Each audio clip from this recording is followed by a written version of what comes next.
বীর লাসিত সেনাক নিয়ে অকল গগৈ কি বক্তব্য দিল চলুন দেখে আসি। আর ভিডিওটা যদি ভালো লাগে অবশ্যই শেয়ার করে দিবেন।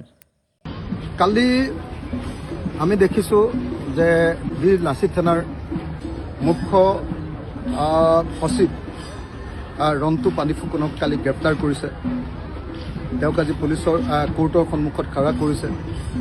তেওঁৰ লগতে আৰু আন কেইবাজনকো গ্ৰেপ্তাৰ কৰিছে আৰু বিকাশ অসমকো গ্ৰেপ্তাৰ কৰিবৰ কাৰণে পুলিচে বিচাৰি কৰিছে। মই বীৰ লাচিত সেনা সম্পৰ্কে মই একো ক'ব নোখোজোঁ। সেই সংগঠনটো সম্পৰ্কে মোৰ পজিটিভ ধাৰণাও নাই, নিগেটিভ ধাৰণাও নাই। কিন্তু এটা কথা খাটাং আপোনালোকে থাকিব পাৰে যে এই সময়ত যে তেওঁলোকৰ ওপৰত আক্ৰমণ কৰা হৈছে, মাত্ৰ এমাহ বা ডেৰ মাহৰ আগত বীৰ লাচিত সেনা সম্পৰ্কে অসমৰ মুখ্যমন্ত্ৰীয়ে বৰ ডাঙৰ ডাঙৰ ভাল ভাল কথা কৈছিল যে অসমৰ জাতীয় সংগঠন মানে বীৰ লাচিত সেনাৰ নিচিনা হ'ব লাগে বুলি তেওঁ প্ৰশংসা কৰিছিল। মাত্ৰ এমাহৰ ভিতৰত তেওঁ কথা বদলাই এতিয়া সেই সংগঠনটোক নিষিদ্ধ কৰিবৰ কাৰণে কিয় ক'লে?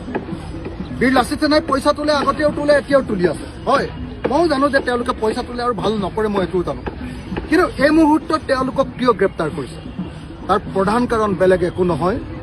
সকলো সংগঠনবিলাকে লাহে লাহে জুবিন দাৰ ন্যায়ৰ কাৰণে মাত পাতিবলৈ, সংগঠিত হ'বৰ কাৰণে, একলগ হ'বৰ কাৰণে আৰম্ভ কৰিছিলে আৰু সেই ক্ষেত্ৰত বিকাশ অসমে এটা ভূমিকা গ্ৰহণ কৰিবলৈ চেষ্টা কৰিছিলে। আৰু মই খাটাং যে হিমন্ত বিশ্ব শৰ্মা চৰকাৰে কেৱল আৰু কেৱল জুবিন দাৰ ন্যায়ৰ কাৰণে এখন বিশাল সংগ্ৰাম হৈ যাব বুলি ভাবিয়ে, সকলোৱে লগ লাগি এক সংগ্ৰাম আৰম্ভ কৰিব বুলি ভাবিয়ে এনেকৈ বীৰ লাচিত সেনাৰ ওপৰত এই আক্ৰমণ নমাইছে।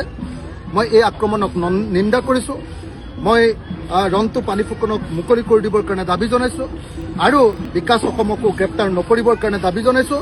কিন্তু একেটা সময়তে মই কওঁ, কিন্তু বীৰ লাচিত সেনাৰ প্ৰত্যেকজন সদস্য আপোনালোকেও যথেষ্ট গণ্ডগোল কৰিছে, উচ্ছৃংখলতা কৰিছে। পইচা পাতি সঁচাকৈ আপোনালোকে যি ধৰণে মানে দাদাগিৰি কৰে, এটা ভাল কথা নহয়।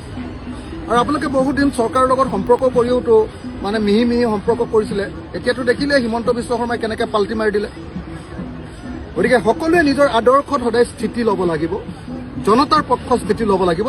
মই এই মুহূৰ্তত বীৰ লাচিত সেনাৰ বিকাশ অসম আৰু ৰন্তু পানী ফুকনক মুকলি কৰি দিবৰ কাৰণে, বিকাশ অসমক গ্ৰেপ্তাৰ নকৰিবৰ কাৰণে আৰু ৰন্তু ফুকন আৰু তেওঁৰ সহযোগীসকলক মুকলি কৰি দিবৰ কাৰণে দাবী জনাইছোঁ। আৰু মই অসমৰ সকলো জাতীয় জনগোষ্ঠীয় সংগঠন, সকলো মানুহ, সকলো ৰাজনৈতিক দল, সকলোকে মই আহ্বান জনাইছোঁ, আহক আমি সকলোৱে মিলি জুবিন দাৰ ন্যায়ৰ কাৰণে সংগ্ৰাম গঢ়ি তোলো, আন্দোলন গঢ়ি তোলো। যেতিয়ালৈকে এই সংগ্ৰাম গঢ়ি নুঠিব তেতিয়ালৈকে কেতিয়াও এই বিজেপি চৰকাৰে ন্যায় নিদিয়ে। ধন্যবাদ। জয় অসম।